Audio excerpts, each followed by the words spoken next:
শুভ সকাল বন্ধুরা। এই সাহার লাইফস্টাইলে তোমাদের অনেক অনেক স্বাগত, অনেক ভালোবাসা। তোমরা সবাই কেমন আছো?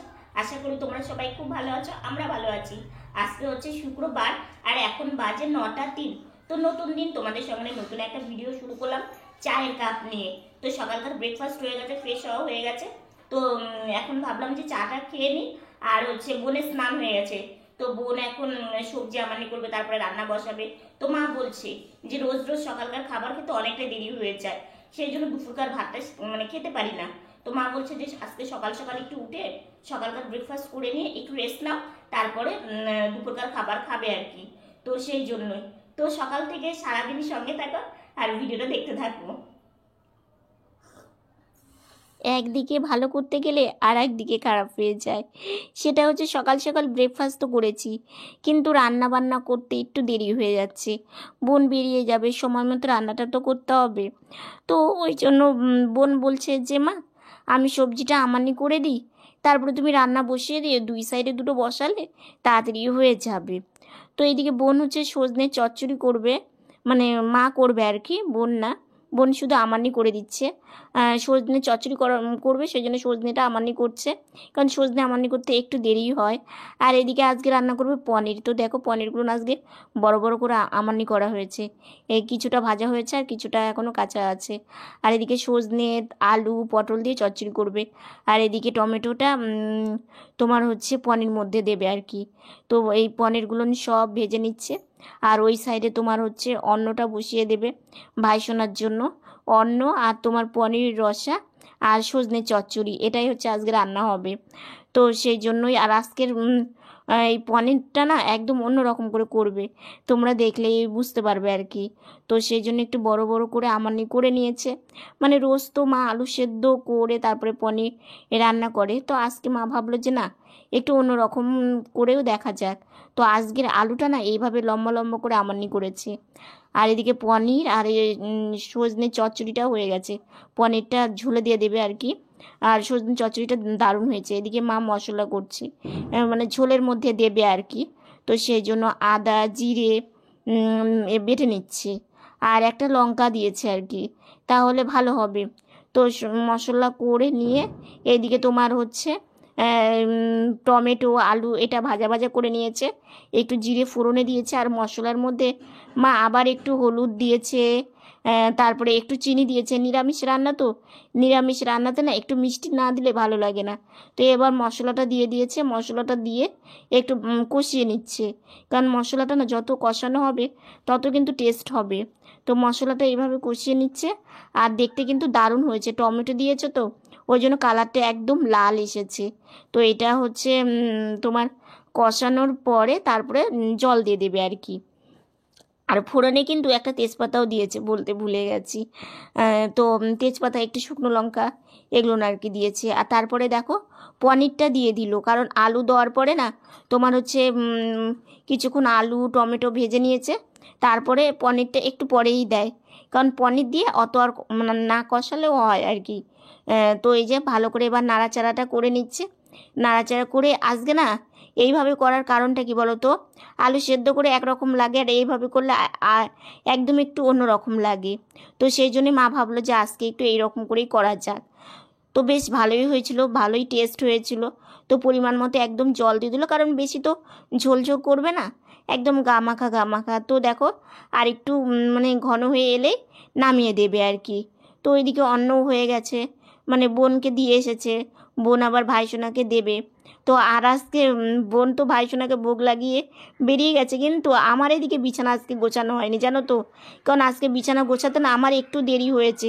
কারণ কি বলো তো, সকালবেলা না মা বললো যে তুমি না একটু তাড়াতাড়ি বসো, কারণ খাওয়া দাওয়াটা করে নাও, রান্নার দিকে গেলে না তাহলে খুব অসুবিধা হয়ে যায়। তো আমি ভাবলাম যে তাহলে বিছানাটা পরে গোছালেও কোনো অসুবিধা হবে না, কারণ আগে তো খাওয়া দাওয়াটা করে আসি, তার জন্যই আর কি।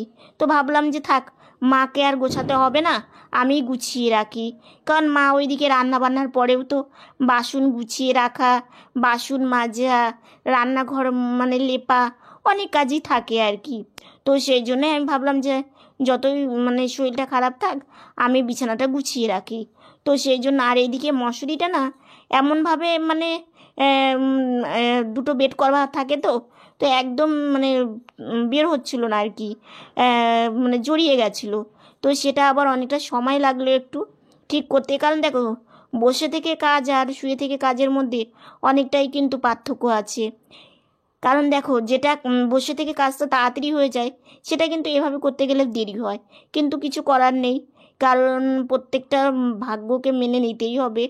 যে যেমন ভাগ্য করেছে সে যেমন মানে কাজ করতে হবে। তো আমার বেলাও তাই। তো আমি মন খারাপ করি না এগুলো নিয়ে, কারণ দেখো আমাকে তো এইভাবেই চলতে হবে, তো সেই জন্যই আর কি। তো মশারিটা ঠিকঠাক করে নিয়ে এদিকে দেখি এই পুঁটলিটা না খুলে গেছে। তো এটা আবার ভালো করে মানে রেখে দিচ্ছি, কারণ যেগুলো আমাদের দরকার হয় তো সেগুলো তো ঠিকঠাক করে রাখতেই হবে। তো এই যে এটা আবার ঠিকঠাক করে ওই যে কর্নারে রেখে দিব। আর এই লাঠিটা থাকার জন্য অনেকটাই হেল্প হয়, কারণ না হলে বিছানা গোছানো আমি পারতাম না। আর এখন বিছানা ঘরে মানে গরমের বিছানা আর কি, বেশি কিছু থাকে না। শীতের বিছানা যেমন আমি একদমই মানে গুছিয়ে রাখতে পারি না, শীতের মধ্যে আমার বোনই গুছিয়ে রাখে, কারণ মা সময় পায় না, মা ওই ঘরটা করে, আবার এই ঘর মানে দুটো ঘর একসঙ্গে করলে মায়েরও তো একটা শরীর, মাকেও তো একটু রেস্ট নিতে হবে। তো সেই জন্য দেখো তোমাদের সাথে গল্প করতে করতে আমার বিছানা গোছানো একদম কমপ্লিট হয়ে গেল। তো ঘরে না ভীষণ গরম লাগছিল, লাইট জ্বালিয়ে থাকা যাচ্ছিল না। তো ভাবলাম যে জানালাটা একটু খুলে দিই, তাহলে বাইরে থেকে একটু হাওয়া এলে বেশ ভালো লাগবে। তো সেই জন্য আবার পর্দাটা এইভাবে একটু লাঠি দিয়ে সরিয়ে দিচ্ছিলাম, দিয়ে তারপরে তোমার হচ্ছে ভাবলাম যে না জানালাটা খুলে দিই। তো এদিকে জানালাটাও ঠিকঠাক করে খুলে দিলাম। তো দেখি যাক বাইরে আজকে বেশ সুন্দর একটু হালকা রৌদ্র, মানে খুব রৌদ্র ওঠেনি, গরম হয়তো সেরকম পড়বে না, কিন্তু তবু কেন জানি একটা ভ্যাপসা গরম। আর অনেক দিন পর দেখো কে এসেছে, দাদু এসেছে। দাদুকে বলছি এবার এত দেরি করে এলে কেন? দাদু বলছে শরীরটা ভালো ছিল না রে মা। সকালের পরে তোমাদের সামনে আর আসাই হয়নি, স্নান করেছিলাম, স্নান করে সাজুগুজু করে একটু শুয়েছিলাম। তো এখন হচ্ছে খেতে বসেছি। তো আজকে দেখো রান্না করা হয়েছে পনির, আলু টমেটো দিয়ে একটু রসা, আর সজনের ডাঁটা, তারপরে পটল দিয়ে একটু চচ্চড়ি, আলু পটল দিয়ে। আর আজকে পনির না একটু বড় বড় করে আমার নি করে রান্না করেছে আর কি, একটু অন্যরকমভাবে। তো এখন হচ্ছে খাওয়া দাওয়া করব, মা আর আমি খেতে বসেছি।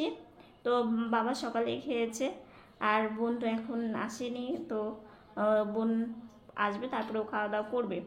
তো সেই জন্যই হচ্ছে খাওয়া দাওয়াটা করে নিয়ে, আজকে না আকাশটা একটু মেঘলা মেঘলা, রৌদ্র নেই। তো ঠিক আছে আমি খাওয়া দাওয়াটা করে নিই। মা এই যে টেবিলে খেতে বসেছে, তো মা এখানে বসে খাওয়া দাওয়া করছে।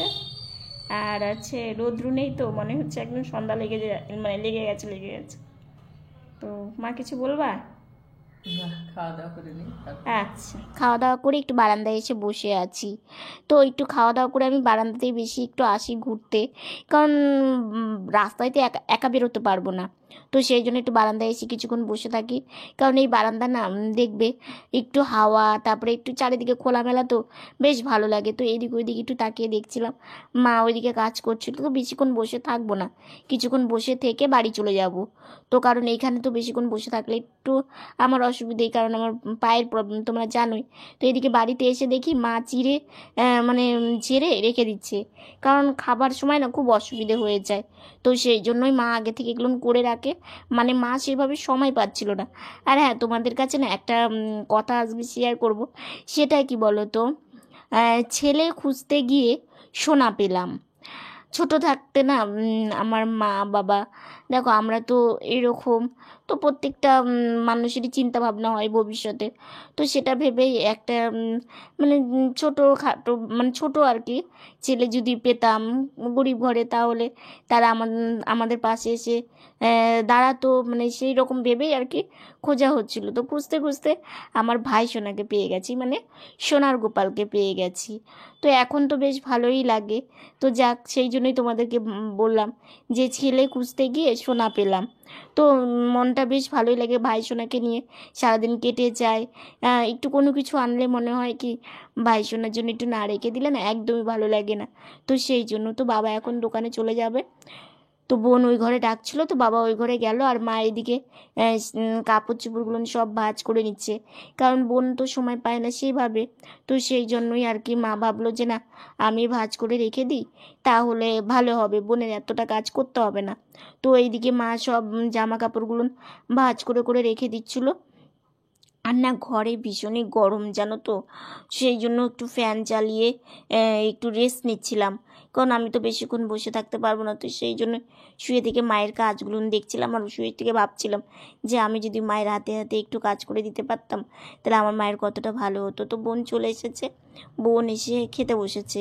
তো বোনকে বললাম, বোন ওই ঘরে আর যেতে হবে না, তুই এই ঘরেই আয়, দুই বোন একসঙ্গে থাকি, একটু গল্প সল্প করি, তাহলে ভালো লাগবে। তো বলছে ঠিক আছে দিদিভাই, যাচ্ছি। তো ওকে বললাম তাহলে তুই চেয়ারে বসে এক টুল নিয়ে একটু খাওয়া দাওয়া করে নে। তো বলছে দিদিভাই পনিরটা খেতে কিন্তু দারুণ হয়েছে। এই ঘরে শুয়েছি, তো বোন আসলো, বোনের সাথে একটু গল্প করছি। মা ওইদিকে কাজ করলো, দেখলেই জামা কাপড়গুলো সব ভাঁজ করে রেখে দিল, বোন সময় পায়নি। তো সেই জন্য বোনের সঙ্গে গল্প করছি। আর দেখো সারাদিন তো ওই ঘরেই থাকি, ভালো লাগে না, একটু জায়গাটা চেঞ্জ করলে দেখবে মনটা ভালো লাগে। তো ভাবলাম এই ঘরটা একটু ঠান্ডাও আছে, তো এই ঘরে হচ্ছে একটু শুই, বোনের সাথে কিছুক্ষণ এই ঘরে একটু গল্প সল্প করি, তারপরে সন্ধ্যাবেলার খাওয়া দাওয়া আছে। আর এই বিছানার মানে বেড কভারটা আর কি আমার ভীষণ ভালো লাগে জানো তো, একদম গোলাপ ফুল লাল লাল, আমার তো লাল লাল কালারটা আমার কাছে খুবই ভালো লাগে। আর আমাদের রাস্তা দিয়ে সব সময় গাড়ি যেতেই থাকে, তো সেই জন্য রাস্তার পাশে আরও বেশ শোনা যায়। তো ওই জন্য একটু কিছুক্ষণ থাকবো এই ঘরেই। তো ঠিক আছে আমরা বন্ধুরা এইমাত্র এইমাত্র না, অনেকক্ষণই গাড়িতে বসেছি, গাড়িতে বসে প্রণাম করা কমপ্লিট হয়ে গেছে, দুইবার একটু বারান্দায় গিয়েছি, আবার আসলাম, একটু গরম লাগছিল তো। আর এই জামাটা প্রচণ্ড গরম, তোমরা তো জানোই। তো জামাগুলো দিয়েছি হাতা ঠিক করতে, সামনে হচ্ছে যে তোমার পয়লা বৈশাখ, ওই জন্য দিতেও দেরি করছে, সেই জন্যই এখনো দেয়নি। আর পয়লা বৈশাখের আগে পরতেও পারবো না দিলেও। তো প্রচণ্ড গরম লাগছিল, একটু যখন গরম বেশি লাগছে একটু বারান্দায় যাই বসছি, তো বেশ একটু ঠান্ডা ঠান্ডা হাওয়া যখন ভালো লাগছে আবার বাড়িতে চলে আসছি আর কি। তো সেই জন্য একটু বসে আছি। আর হচ্ছে এখনও সন্ধ্যাবেলা টিফিন করা হয়নি, অনেকটাই রাত্রি হয়ে গেল, প্রায় 8টা বাজতে যায় আর কি। তো টিফিন হয়নি, দেখি টিফিন করবো কিনা ঠিক নেই, তো সঙ্গে থাকো। আজকে সন্ধ্যাবেলা টিফিনটা করতে অনেকটাই দেরি হয়ে গেল, চা আর এই যে চিড়ে ভাজা আর বিস্কিট দিয়ে সন্ধ্যাবেলা টিফিন করে নিব আমি, মা, বোন, 3জন। সন্ধ্যাবেলা ভেবেছিলাম কিছু খাবো না, তো অনেকটা রাত্রি হয়ে গেছিলো, তো সন্ধ্যাবেলা চা নাই খেলে তো ভালোই লাগে না, যেহেতু সকালবেলা আমি চা খেতে পারি না, তার মা করলাম অল্প করে করো, অল্প করে খেয়ে নেই, রাত্রেবেলা খিদে না লাগলে খাবো না, যদি লাগে তো অল্প করে একটু ভাত খেয়ে নেবো। সেই জন্য মা এলো, একটু বাইরে গেছিলো, তো চা করলো, চা খেলাম। তো দিদিভাই কিছুক্ষণ বসেই ছিল, তারপরে একটু শরীর খারাপ লাগছিলো জন্য শুয়ে পড়লো। তো ভাবলাম তোমাদের সঙ্গে একটু আমি কথা বলি, সারাদিন তো কথা বলতে পারি না, খুব ব্যস্ত থাকি, সকালে উঠে রান্না, তারপর সবজি কাটা, আমানি করা, ঠাকুর পুজো দেওয়া, বাইরে যাওয়া, সেই জন্য কথা বলতেই পারি না, অনেকদিন হলো তোমাদের সঙ্গে কথা বলতে পারি না, একটু কথা বলছি। তো বোন তোমাদের সঙ্গে কথা বললো, মা, আমি, বোন সবাই মিলেই শুয়ে আছে। তো ভাবলাম শুয়ে থেকে তোমাদের সাথে একটু কথা বলি, বেশ কিছুদিন হয়ে গেল, শরীরটা আবার একটু খারাপ যাচ্ছে, কি করব বলো, এগুলো নিয়েই চলতে হয়। তবু এতটা কষ্টের মধ্যেও হাসি মুখেই সবসময় থাকতে হয়, কারণ নিজের কষ্টটা তো সবসময় কষ্ট ভাবলে চলবে না, অন্তত কষ্টটাকে কিভাবে হাসিতে পরিণত করা যায় সেটা ভেবে বের করতে হবে। আজকে যেমন দাদু এসেছিল, দাদুকে বললাম যে দাদু দেখো, অনেকে না জিজ্ঞাসা করে আমাদেরকে যে তোমরা তো এইরকম, দেখো কিছু কিছু মানুষের আমাদের দেখলে অনেকটাই দুঃখ করে, প্রশ্ন করে, আবার অনেকে দুঃখ করে, আর অনেকে যারা একটু কি বলবো, পৃথিবীতে যেমন সবার হাতের 5টা আঙ্গুল সমান নয়, সেরকম মানুষের মনটাও কিন্তু সবার এক নয়। তো সেটা আমি তোমাদেরকে কিন্তু বলছি না, আগেই বলছি। তো অনেকে আমাদেরকে মুখের উপরেই জিজ্ঞাসা করেছে, আচ্ছা তোমরা তো এইরকম, তোমাদের সারাটা দিন কাটে কিভাবে? দাদুকে আমি তাই বলছি, দাদু দেখো তো, এই ধরনের প্রশ্নগুলো যারা করে তারা একটু ভাবে না যে এই প্রশ্নগুলো যাদেরকে করা হচ্ছে তাদেরকে কতটা খারাপ লাগে এবং তাদের মনে কতটা আঘাত লাগে, তারা কিন্তু সেটা একদমই ভাবে না। হ্যাঁ, তারা সত্যি একদম ভাবে না, ভাবলে এই প্রশ্নটা করতো না। একটা জিনিস জানবে যে ভগবান যাকে যেইভাবে পাঠায়, মানে পৃথিবীতে আসে আর কি, তাকে কিন্তু সেইভাবেই তার মনটাকেও তৈরি করে দেয়। আজকে কথার কথা, আমি হাঁটতে পারি না, এবার আমি যদি চাই আমি হাঁটতে চাই, তাহলে কি আমি পারবো না। আজকে আমি বাড়িতে আছি, আজকে আমার ইচ্ছে হলো আমি সমুদ্রে ঘুরতে যাব, হবে কি? হবে না, আমাকে বাড়িতেই থাকতে হবে। তো এই রকম ব্যাপারগুলো নিজের মনকে সব সময় নিজের মধ্যে বুঝিয়ে রাখতে হয়। আমার ভালো একটা মিষ্টি খেতে ইচ্ছে করছে, কে এনে দিবে? খেতে কি পারবো না। বাড়িতে যাই আছে, একটু চিনি কিংবা একটু চা, এগুলো বানিয়ে আমাকে মিষ্টির স্বাদটাকে পেতে হবে। তাহলে নিজেকে সবসময় নিজেকে বুঝিয়ে চলতে হবে যে তুমি এরকম, তোমাকে কোনো ইচ্ছে করতে নেই, তোমাকে ভালো জিনিস দেখতে নেই, ভালো কথা ভাবতে নেই। তুমি যেভাবে আছো সেইভাবে ভেবে সেই কাজগুলো করো। তো এটাই করি, বুঝলে তো? এই কাজগুলো নিয়ে করি যে আমি যেমন, আমাকে সেইভাবেই চলতে হবে, সেই রকম ভাবনা চিন্তাই আমার ভিতরে আনতে হবে। আমি যদি ভাবি এক আর কাজ করি এক, এটা তো করলে কোনো সময় চলবে না। আমাকে আমার কাজই করতে হবে। তো এইটাই হয়তো বলবে যে অনেক কথাই বলে ফেললাম। দেখো, মনের কথাগুলো তোমাদের সঙ্গে আমি বেশি শেয়ার করি, কারণ দেখো তোমরা তো আমার একটা পরিবার, তো সেই জন্যই। তো আজকে ভিডিওটা শুয়ে থেকেই তোমাদের সাথে একটু কথা বলছি, তোমরা মনে কিছু করো না, কারণ দেখো আমি তোমাদেরকে বললামই আমার শরীরটা একটু খারাপ, তো সেই জন্যই শুয়ে থেকেই কথা বলছি। তো আজকের ভিডিওটা এতটুকুনি।